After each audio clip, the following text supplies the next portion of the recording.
Hello ವಿದ್ಯಾರ್ಥಿಗಳೇ, welcome back to ಜಕರ್ academy. So ಇವತ್ತಿನ ವಿಡಿಯೋದಲ್ಲಿ ನಾವು SSLC ಪರೀಕ್ಷೆಗೆ ಸಂಬಂಧಿಸಿದಂತೆ 2024 ವಾರ್ಷಿಕ ಪರೀಕ್ಷೆಗೆ ಬರುವಂತಹ ಇಂಪಾರ್ಟೆಂಟ್ ಪ್ರಶ್ನೆಗಳನ್ನು ಯಾವ ಪಾಠದಿಂದ ಅಂದರೆ ಪಾಠ 4 ಪದ್ಯಪಾಠ ಅಭಿನವ್ ಮನುಷ್ಯದಿಂದ ನೋಡೋರಿದ್ದೇವೆ. ಸೊ ಈ ವರ್ಷ ಅಂದರೆ 2024ನೇ ವರ್ಷ ಈ ಪಾಠದ ಯಾವ ಪ್ರಶ್ನೆಯನ್ನು ಅತಿ ಇಂಪಾರ್ಟೆಂಟ್ ಆಗಿರೋ ಪ್ರಶ್ನೆ ಯಾವುದು ಹಾಗೂ ಯಾವುದನ್ನು ಕೇಳುವಂಥ ಚಾನ್ಸಸ್ ಮ್ಯಾಕ್ಸಿಮಮ್ ಇದ್ದಾವೆ ಅನ್ನೋದನ್ನು ಈ ಒಂದು ವಿಡಿಯೋದಲ್ಲಿ ನೋಡೋಣ. ತಪ್ಪದೆ ವಿಡಿಯೋವನ್ನು ಕೊನೆವರೆಗೂ ಕೂಡ ನೋಡಿ, ತಪ್ಪದೆ ವೀಕ್ಷಿಸಿ. ಬನ್ನಿ ಪ್ರಾರಂಭ ಮಾಡೋಣ. ಈ ಒಂದು ವರ್ಷದ 2024ನೇ ವರ್ಷ ಯಾವ ಇಂಪಾರ್ಟೆಂಟ್ ಪ್ರಶ್ನೆನ ಕೇಳಲಾಗುತ್ತೆ ಅಂತ ನೋಡಬೇಕಾದ್ರೆ ಇದಕ್ಕಿಂತ ಹಿಂದಿನ ಪ್ರಶ್ನೆ ಪತ್ರಿಕೆಗಳನ್ನು ಕೂಡ ನಾವು ನೋಡಬೇಕಾಗಿರುವಂಥದ್ದು. ಸೊ ಅದಕ್ಕಾಗಿ ಪ್ರೀವಿಯಸ್ ಇಯರ್ ಕ್ವಶನ್ಸ್ ಪೇಪರಲ್ಲಿ ಯಾವೆಲ್ಲ ಪ್ರಶ್ನೆಗಳನ್ನು ಕೇಳಲಾಗುತ್ತೆ ಅನ್ನೋದ್ರ ಬಗ್ಗೆ ನೋಡೋಣ. ಮೊಟ್ಟ ಮೊದಲನೇದಾಗಿ ಏಕ್ ಅಂಕವಾಲೆ ಪ್ರಶ್ನೆ, 1 ಅಂಕದ ಪ್ರಶ್ನೆ. ಈ ಒಂದು ಪದ್ಯಪಾಠದಿಂದ ಯಾವ ಪ್ರಶ್ನೆಯನ್ನು ಕೇಳಲಾಗಿತ್ತು ಅನ್ನೋದನ್ನು ಮಕ್ಕಳೇ ಫಸ್ಟಿಗೆ ನಾವು ನೋಡೋಣ. ಮೊದಲನೇ ಪ್ರಶ್ನೆ, ಆಧುನಿಕ್ ಪುರುಷ್ ನೆ ಕಿಸ್ ಪರ್ ವಿಜಯ ಪ್ರಾಪ್ತ್ ಕಿ ಹೈ. ಆಧುನಿಕ್ ಪುರುಷ್ ನೆ ಕಿಸ್ ಪರ್ ವಿಜಯ ಪ್ರಾಪ್ತ್ ಕಿ ಅನ್ನೋ ಪ್ರಶ್ನೆ ಕೇಳಲಾಗಿತ್ತು ಜೂನ್ 2015 ಹಾಗೂ ಏಪ್ರಿಲ್ 2017ಕ್ಕೆ ರಿಪೀಟೆಡ್ಲಿ 2 ಸಲ ಈ ಒಂದು ಪ್ರಶ್ನೆಯನ್ನು ಕೇಳಲಾಗಿದೆ. ಇನ್ನು ಎರಡನೇ ಪ್ರಶ್ನೆನ ನೋಡುವುದಾದರೆ, ದಿನಕರ್ ಜಿ ಕೆ ಅನುಸಾರ ಆಧುನಿಕ್ ಮಾನವನೇ ಕಿಸ್ ಪರ್ ವಿಜಯ ಪಾಯಿ ಹೈ ಎನ್ನುವಂಥ ಪ್ರಶ್ನೆಯನ್ನು 1 ಅಂಕಕ್ಕೆ ಕೇಳಲಾಗಿತ್ತು. 2016 ಜೂನ್ರಲ್ಲಿ ಈ ಒಂದು ಪ್ರಶ್ನೆಯನ್ನು ಕೇಳಲಾಗಿತ್ತು. ಸೊ ಅದೇ ಥರ ಮಕ್ಕಳೇ ನೆಕ್ಸ್ಟ್ ಪ್ರಶ್ನೆ ನೋಡುವುದಾದರೆ, ಪವನ್ ಕಾ ತಾಪ್ ಕಿಸ್ಕೆ ಹುಕುಂ ಪರ್ ಚಡ್ತಾ ಉತರ್ತಾ ಹೈ ಎನ್ನುವಂಥ ಪ್ರಶ್ನೆಯನ್ನು ಕೇಳಲಾಗಿತ್ತು. ಏಪ್ರಿಲ್ 2017 ಹಾಗೂ ಏಪ್ರಿಲ್ 2018ರಲ್ಲಿ ಈ ಒಂದು ಪ್ರಶ್ನೆಯನ್ನು ಕೇಳಲಾಗಿತ್ತು. ಅಂದರೆ 2 ಸಲ 1 ಅಂಕಕ್ಕೆ ಈ ಒಂದು ಪ್ರಶ್ನೆಯನ್ನು ಕೇಳಲಾಗಿದೆ. ಮುಂದೆ ಬರೆದು ಮಕ್ಕಳೇ, ಆಜ್ ಕಿ ದುನಿಯಾ ಕೈಸಿ ಹೈ ಎನ್ನುವಂಥ ಪ್ರಶ್ನೆ 1 ಅಂಕಕ್ಕೆ ಕೇಳಲಾಗಿತ್ತು. ಯಾವಾಗ ಅಂದರೆ ಏಪ್ರಿಲ್ 2019 ಹಾಗೂ ಜೂನ್ 2022ಕ್ಕೆ ಈ ಒಂದು ಪ್ರಶ್ನೆ 2 ಸಲ ಕೇಳಲಾಗಿದೆ. नेक्स्ट प्रश्न, कविता के आधार पर वर्तमान दुनिया कैसी है. ಇವೆಲ್ಲವೂ ಕೂಡ ಪ್ರಶ್ನೆ ಸ್ವರೂಪ ಒಂದೇ ಆಗಿದೆ. ಇದರೆಲ್ಲರ ಉತ್ತರ ಈ 4 ಪ್ರಶ್ನೆಗೆ ಒಂದೇ ಉತ್ತರವನ್ನು ನಾವು ಬರಬೇಕಾಗಿರುವಂಥದ್ದು. आज की दुनिया कैसी है, आज की दुनिया नवीन और विचित्र है, नवीन और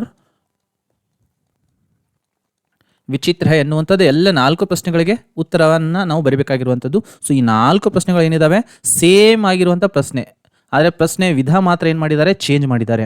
ಅದೇನಂದರೆ ಕವಿತಾಕ್ಕೆ ಅನುಸಾರ ವರ್ತಮಾನ್ ದುನಿಯಾ ಕೈಸಿ ಅಂದ್ರೂ ಕೂಡ ಒಂದೇ, ಆಜ್ ಕಿ ದುನಿಯಾ ಕೈಸಿ ಅಂದ್ರೂ ಕೂಡ ಒಂದೇ. ಸೊ ಈ ಒಂದು ಪ್ರಶ್ನೆಯನ್ನು ಜೂನ್ 2019ಕ್ಕೆ ಕೇಳಲಾಗಿತ್ತು. ನೆಕ್ಸ್ಟ್ ಮುಂದೆ ಬರೆದು, ಕವಿಕೆ ಅನುಸಾರ ಆಜ್ ಕಿ ದುನಿಯಾ ಕೈಸಿ ಹೇ.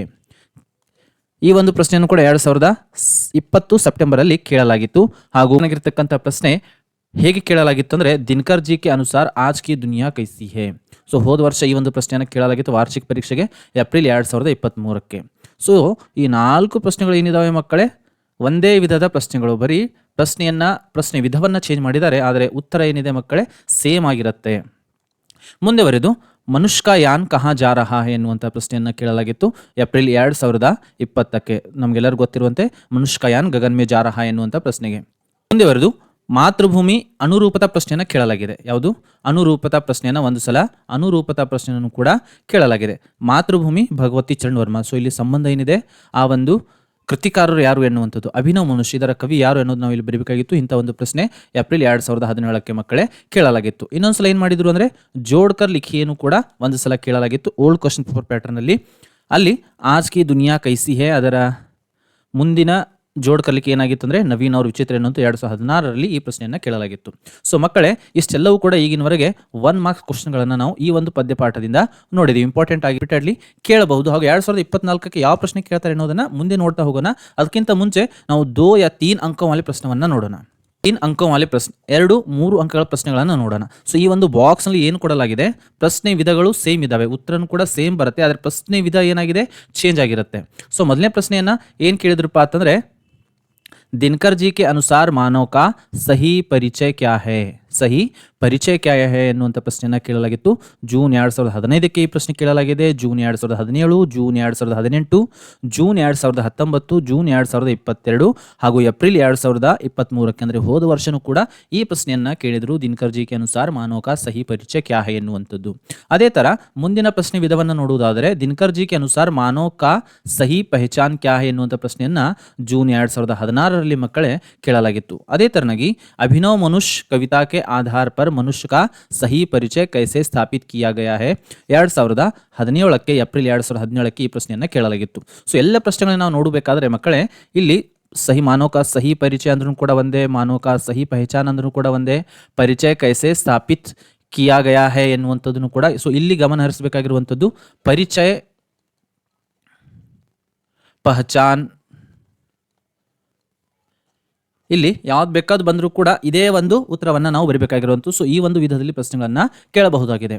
ಇನ್ನೊಂದು ಪ್ರಶ್ನೆ ಯಾವುದು ಪದೇ ಪದೇ ಕೇಳಿದ್ದಾರೆ ಅಂದರೆ, जी ने आधुनिक मानव की भौतिक साधना का वर्णन कैसे किया है. ಯಾವಾಗ ಕೇಳಿದ್ದಾರೆ? ಏಪ್ರಿಲ್ 2018ಕ್ಕೆ ಈ ಒಂದು ಪ್ರಶ್ನೆಯನ್ನು ಕೇಳಿದ್ದಾರೆ. ಇದೇ ಪ್ರಶ್ನೆಯನ್ನು ಮತ್ತೆ ಬೇರೆ ವಿಧದಲ್ಲಿ ಹೇಗೆ ಕೇಳಿದ್ರು ಅಂದರೆ, आधुनिक मानव की भौतिक साधना का विवरण कविता के आधार पर दीजिए. 2019 ಏಪ್ರಿಲಲ್ಲಿ ಈ ಒಂದು ಪ್ರಶ್ನೆಯನ್ನು ಕೇಳಲಾಗಿತ್ತು. ನೆಕ್ಸ್ಟ್ ಮತ್ತೆ ಇದೇ ಒಂದು ಪ್ರಶ್ನೆಯನ್ನು ಹೇಗೆ ಕೇಳಲಾಗಿತ್ತು ಅಂದರೆ, ಪ್ರಕೃತಿ ಪರ್ ವಿಜಯ ಪುರುಷ್ ಆಸೀನ್ ಇಸ್ ಪಂಕ್ತಿ ಕಾ ಆಶಯ ಕ್ಯಾ ಹೈ ಎನ್ನುವಂಥ ಪ್ರಶ್ನೆಯನ್ನು ಕೇಳಲಾಗಿತ್ತು. ಏಪ್ರಿಲ್ 2020 ಹಾಗೂ ಏಪ್ರಿಲ್ 2022ಕ್ಕೆ ಈ ಒಂದು ಪ್ರಶ್ನೆಯನ್ನು ಕೇಳಲಾಗಿತ್ತು. ನೆಕ್ಸ್ಟ್ ಮುಂದುವರೆದು ಇದೇ ಪ್ರಶ್ನೆಯನ್ನು ಮತ್ತೆ ಹೇಗೆ ಕೇಳಿದ್ರು ಅಂದರೆ, ಆಧುನಿಕ್ ಮಾನವನೆ ಪ್ರಕೃತಿ ಕೆ ಹರ್ ತತ್ವ ಪರ್ ಕೈಸೆ ವಿಜಯ ಪ್ರಾಪ್ತ್ ಕಿ ಹೈ ವರ್ಣನ್ ಕೀಜಿಯೆ ಎನ್ನುವಂಥ ಪ್ರಶ್ನೆಯನ್ನು ಸೆಪ್ಟೆಂಬರ್ 2020ಕ್ಕೆ ಮಕ್ಕಳೇ ಕೇಳಲಾಗಿತ್ತು.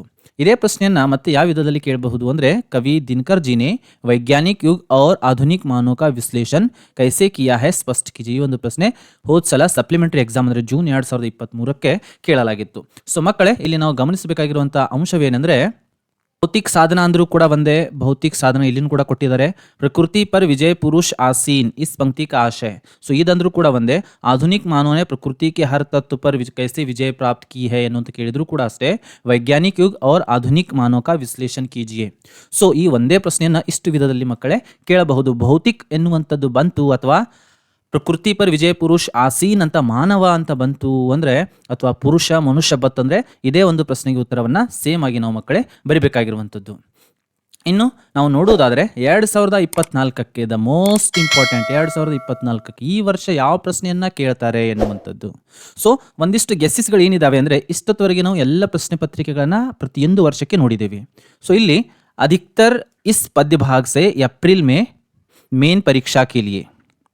ಮುಖ್ಯವಾಗಿ ನಾವು ಕೇವಲ ಏಪ್ರಿಲ್ ಎಕ್ಸಾಮ್ ಮೇನ್ ಪರೀಕ್ಷೆ ಏನಿರ್ತದಲ್ಲ, ಏಪ್ರಿಲ್ ಎಕ್ಸಾಮಲ್ಲಿ ಪ್ರತಿ ಸಲ ಹೇಗೆ ಕೇಳಿದ್ದಾರೆ ಅಂದರೆ, ಒಂದೊಂದು ಸಲ एक बार 1 अंक का प्रश्न पूछा गया है और 2 अंक का प्रश्न पूछेगा. ಒಂದು ಸಲ 1 ಅಂಕದ ಪ್ರಶ್ನೆ ಪ್ಲಸ್ 2 ಅಂಕದ್ದು ಒಂದು ಪ್ರಶ್ನೆಯನ್ನು ಕೇಳಿ ಒಟ್ಟಾಗಿ ಕುಲ್ ಮಿಲಾಕರ್ 3 ಅಂಕ ಪೂಚೆಂಗೆ. ಒಟ್ಟಾಗಿ ನಮಗೆ 3 ಅಂಕಗಳು ಈ ಒಂದು ಪದ್ಯಪಾಠದಿಂದ ಬಂದೇ ಬರ್ತವೆ. ಫಿಕ್ಸ್ ಆಗಿ 3 ಅಂಕಗಳು ನಾವು ಮಕ್ಕಳೇ ಇಲ್ಲಿಂದ ಬಂದೇ ಬರ್ತವೆ. ಫಿಕ್ಸ್ ಆಗಿ 3 ಅಂಕಗಳು ಇಲ್ಲಿಂದ ಬರ್ತವೆ.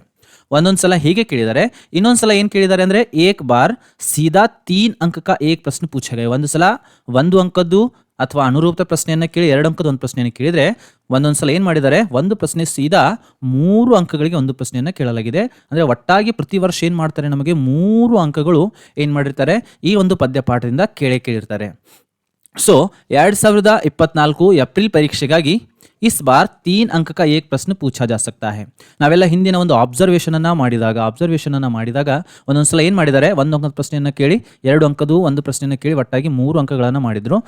ನೆಕ್ಸ್ಟ್ ವರ್ಷ ಏನು ಮಾಡಿದ್ದಾರೆ, 3 ಅಂಕದ್ದು ಒಂದು ಡೈರೆಕ್ಟ್ ಪ್ರಶ್ನೆಯನ್ನು ಕೇಳಿದ್ರು. ಸೊ ಈ ವರ್ಷ ಅಂದರೆ 2024ಕ್ಕೂ ಕೂಡ ಏನು ಮಾಡ್ಬೋದು, ಈ ವರ್ಷ ಡೈರೆಕ್ಟ್ ಆಗಿ 3 ಅಂಕದ್ದು ಒಂದು ಪ್ರಶ್ನೆಯನ್ನು ಕೇಳಬಹುದು. ಆ ಪ್ರಶ್ನೆ ಯಾವುದು ಅಂದರೆ, ಪ್ರಕೃತಿ ಪರ್ ಸರ್ವತ್ರ ವಿಜಯ ಪುರುಷ್ ಆಸೀನ್ ಇಸ್ ಪಂಕ್ತಿ ಕಾ ಆಶಯ ಸ್ಪಷ್ಟ ಕೀಜಿಯೆ ಅಥವಾ ಮಾನವ ಕಿ ಭೌತಿಕ ಸಾಧನಾ ಕಾ ವರ್ಣನ್ ಕೀಜಿಯೆ ಎನ್ನುವಂಥ ಪ್ರಶ್ನೆಯನ್ನ ಮಕ್ಕಳೇ ಕೇಳಬಹುದು. ಸೊ